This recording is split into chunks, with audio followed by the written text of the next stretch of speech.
guys, it's Udovich. First of all, I would like to thank you very much for purchasing my Ultimate Teaching Binder. I really think that you're going to find great use out of it. I really hope that you do anyhow. I started making them last spring and I listened to, oh my goodness, probably hundreds of teachers' feedback and conversations and honestly my own personal use of my binder throughout the past year. And I knew that whenever I went into this summer knowing that teachers would be preparing for the following year, that I need to make it even better and even more user-friendly for all of my teacher friends. So I really hope that you find it useful.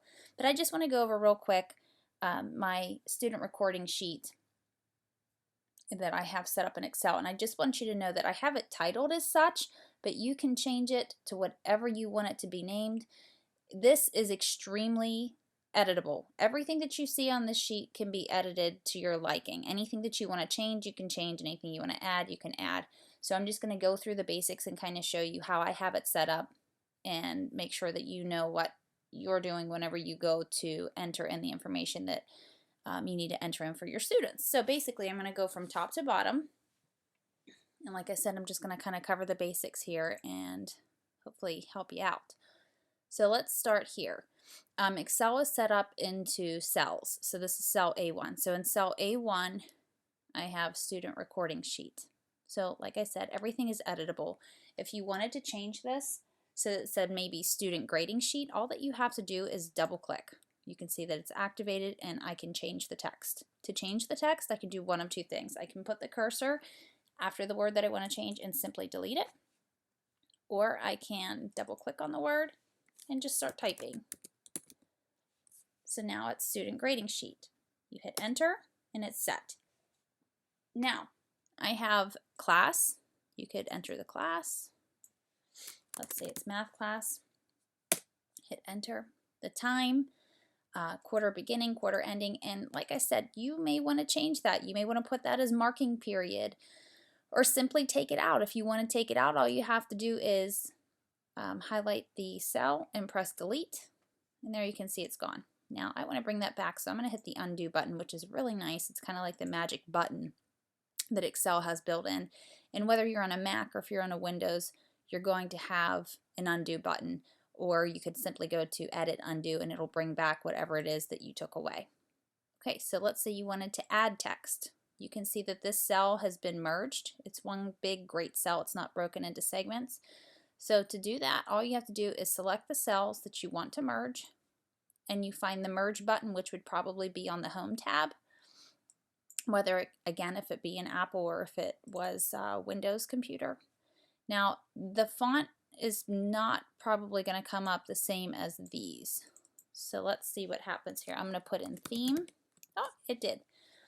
Yours may not. I think that I had mine set as such, so yours may not do that. So if, let's just say, let me see here, that it was this particular font, and I wanted it to be the same as all the others. I have it set up so that it is Century Gothic, which is something that you should have on your computer, and I have it set at size 10.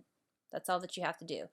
Now I want to align it the same way, so these are my alignment buttons. This is left align, center align, right align. So I'm going to left align it. Okay. Let's say you want to unmerge. You want it to go back the way that it was. Simply highlight the cell, click the merge button. You can see all that's back. Click here and delete, and it's gone.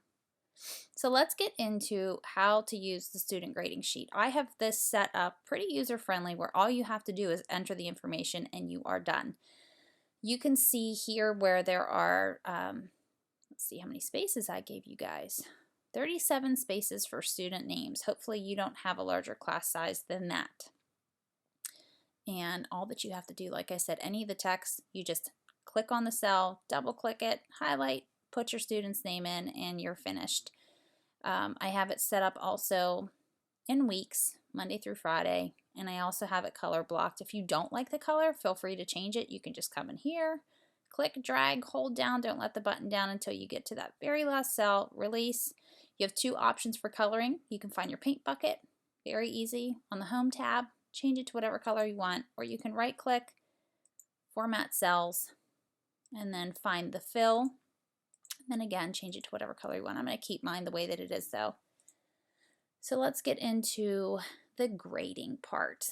So here is where I would enter in the name of whatever test it was that we were taking. So did you see what I just did? I have it vertically aligned. Whenever I double clicked, it makes it horizontal, which is really nice because it's easier to read. You simply highlight and let's call this, I don't know, chapter 22. Press enter. So now we are all taking the chapter 22 tests and I'm ready to record my grades. Let's say that this first student got a 98. So we would type in 98 and press enter. Did you see what happened over here to the right?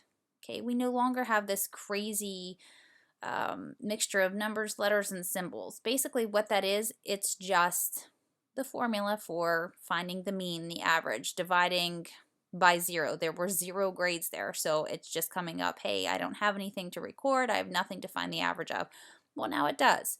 So that's why you're seeing the 98. Let's say that the next test, let's call this chapter 23, enter. This student maybe doesn't do as well. Maybe they got a 74. You can see that that average then changes, it lowers. So every time you add an average, so we've got an 88 on the next test, it's changing, okay?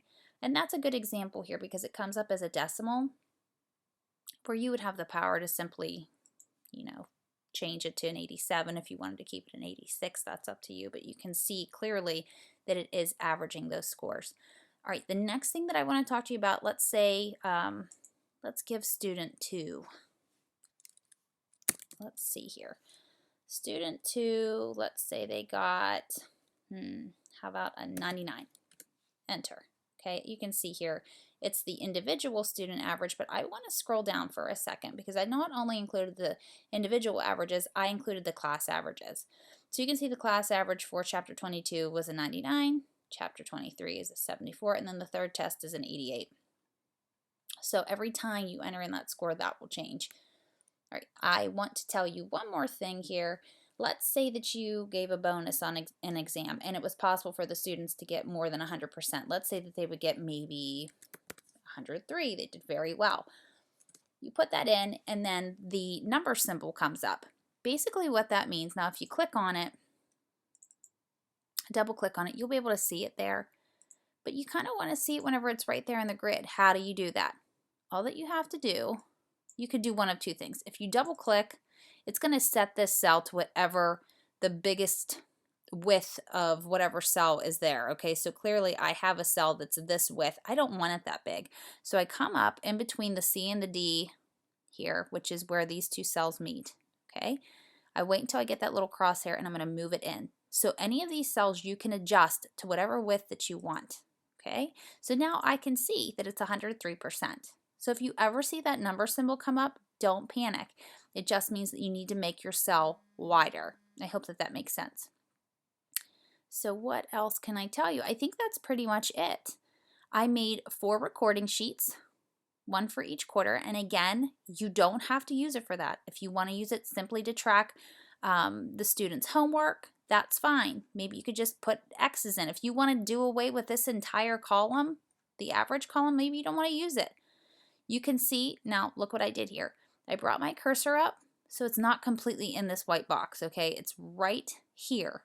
If you click there, it activates the entire column.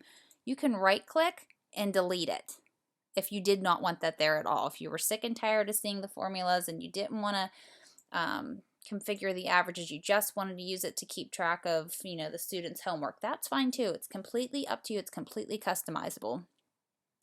If you want to make more of these, I'm going to show you a little trick. Now, I need to mention too, I have this blown up, okay? I have it enlarged. So what I'm going to do is I'm going to go up to View, which you can't see, and I'm going to go to Zoom. And right now I have it at 150%. So if whenever you open the file, it comes up small, it's probably on something like this, 100%. 125% would look like this. And I'll show you that too. All right, that's what it looks like on my computer anyhow. I like it whenever it's a little bit larger, so I just played with it until I found the size that worked for me. 150% worked for me, so that was fine. But for what I'm going to show you right now, I'm going to make it smaller actually because I want you to see the entire thing. Now, if I want to make more of these, okay, let's say I have a blank one, I can just start here, wherever you want to start, whatever you want to copy and paste, because that's what we're going to do here. I'm going to copy and paste a brand new form. I start with my first cell that I want to copy and paste, and I drag it. I click and I drag it all the way down to the very last cell. I just simply right click, copy. Now watch what I'm going to do. I'm going to scroll down the page. I'm not copying and pasting over to the right. I'm going straight down. Okay? And I go, now I want you to see this blue line. This blue line is nothing more than the print area. This print area lets you know when you print, this is what is going to be shown on this particular page. And I have it set up so that it will print on a standard 8.5 by 11 page. So that's what that blue line is. So if you come down here, I'm going to start right there, right click, paste. And then look what happens. You have the same exact form right down here at the bottom, ready for you to use. And I think that's about it, guys. If you have any questions with this, please feel free to email me. My email is mjudovich, that's Udovich, @gmail.com. I'm always happy to hear from you. I really hope that this helped. It's the first time I ever made a video, so it's kind of exciting for me. I'm really glad to be able to talk to you guys and to show you just how easy using Excel is. And I'm going to have a couple more videos for you as well. So again, if you have any input, if you have any suggestions, if you have any questions, please just let me know and I'll be sure to get back to you. Please know that I appreciate you. I thank you for your purchase. I thank you for your time. And I thank you for teaching and for making a difference. Take care now. Bye-bye.